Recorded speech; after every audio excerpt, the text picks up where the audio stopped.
Então, depois de ter explicado para vocês os processos, né? Fruta cristalizada, glaciada e açucarada, eu quero passar para vocês um fluxograma de processo, uma proposta, né? Que é esse daqui, né? Você tem as frutas frescas, depois você passa, submete a uma etapa de classificação e seleção, a lavagem, o descascamento, né? Dependendo da fruta, o descaroçamento, né? O cozimento prévio, né? Quando necessário, isso aqui você sabe que esse cozimento prévio ele ativa, né, o que ele dilata um pouco as células, né, permite uma permeabilidade da membrana celular e logo depois, né, a adição do xarope, a impregnação do xarope, certo? Depois da impregnação do xarope, né, o repouso por um tempo, aí tem a submersão em água quente, né, o escorrimento, certo? Que é para retirar,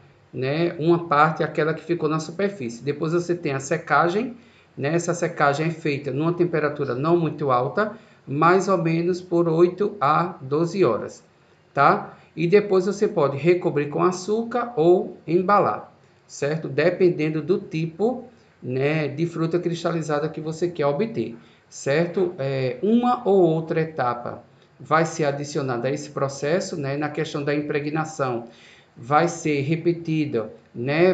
De acordo com a concentração de xarope até onde você quer chegar, uma, duas ou três vezes. Então, essa etapa aqui é sucessiva, certo? Até você obter o produto final como você queira, né? Isso é específico e determinado para cada empresa e para cada, né, objetivo que se tenha dentro, né, da obtenção de frutas cristalizadas.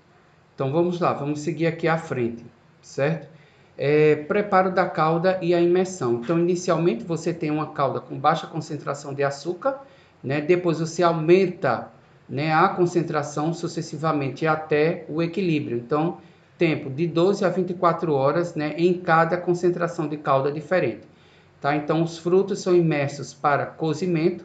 Tempo de cozimento depende do fruto. Deixa a fruta em repouso na calda, né? Não pode utilizar tacho de cobre, né? Porque isso promove a oxidação. Então, é mais ou menos aqui como vocês estão vendo nessa foto, certo?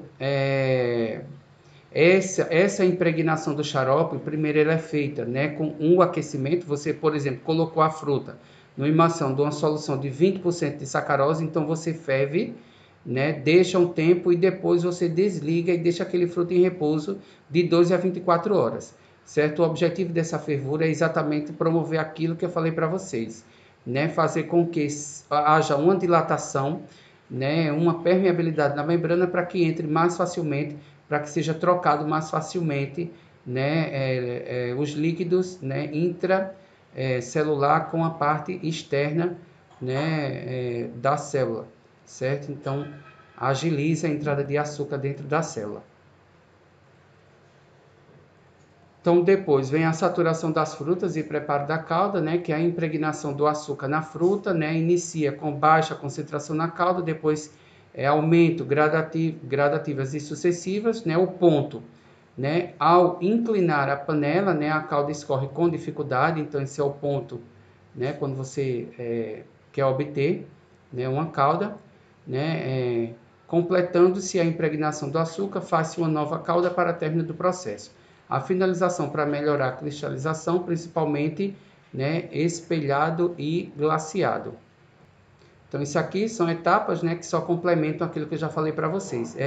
Vejam, observe essa foto, como é que fica a fruta dentro e a fruta fora, né? No caso aqui, nós temos uma que é glaciada, né? Que pode ser entendida como glaciada ou como açucarada, né? Que no final do processo recebe, né, é recoberto com açúcar. Então, aqui é uma técnica, certo, de como é feito o recobrimento, né, para espelhar ou para glaciar, né, as frutas. Você tem que fazer uma nova quantidade, né, com igual concentração de água e açúcar, ou seja, 50-50 ou 1 volume, né, aquece o doce, né, e drena a calda, né, liberada, certo? Coloca os doces, né, na calda nova, certo? Deixa ferver até mudar de cor, retira-se do fogo, inclina, né, a panela, coloca os pedaços na parte superior e bate, né, até a calda ficar pesada e mudar de cor, tá? Então rega-se os doces, né, uma ou duas vezes, né, para espelhados e mais vezes para quando você quer o fruto glaciado, né? Após o xarope ter escorrido, retira os doces com o garfo, né, e deixa esfriar. Coloca água quente e continua o processo com o restante das frutas, né? Então isso aqui é uma explicação, na verdade, de uma forma bem caseira ou podemos chamar de grosseira, né, para a gente fazer um espelhamento ou glaciar uma fruta, né, que já passou pelo processo de cristalização. Então, em relação à embalagem e rotulagem e armazenamento, né, os recipientes baixos, longos e fechados, né, são vários tipos, forrados com papel impermeável, né, como é o caso desses aqui, né, isso porque a umidade, a retenção de umidade, né, pode estragar o seu produto, né, as embalagens devem conter a denominação, ingredientes, origem, data de fabricação, prazo de validade de conteúdo, né, e esse produto deve ser armazenado em local fresco, seco e ventilado. Então, trouxe 3 tipos diferentes aqui de embalagem para vocês verem, certo? Ó, fruto glaciado, a fruta cristalizada e aqui, né, uma cristalizada mista, mas que a gente pode entender como uma glaciada, certo? Então, esses são os exemplos, né, que eu trouxe para vocês, né? Então, a gente não tem, né, todas as etapas do fluxo de processo, por quê? Porque vocês já viram muitas delas, né? O que era específico aqui, que é em relação à impregnação do xarope, né, a questão do princípio para a conservação do produto já foi dito, né, anteriormente a vocês, certo? Então, as demais etapas do fluxograma de processo seguem, né, o que a gente já conhece, né? Então, vocês agora precisam estudar e fazerem, né, os exercícios.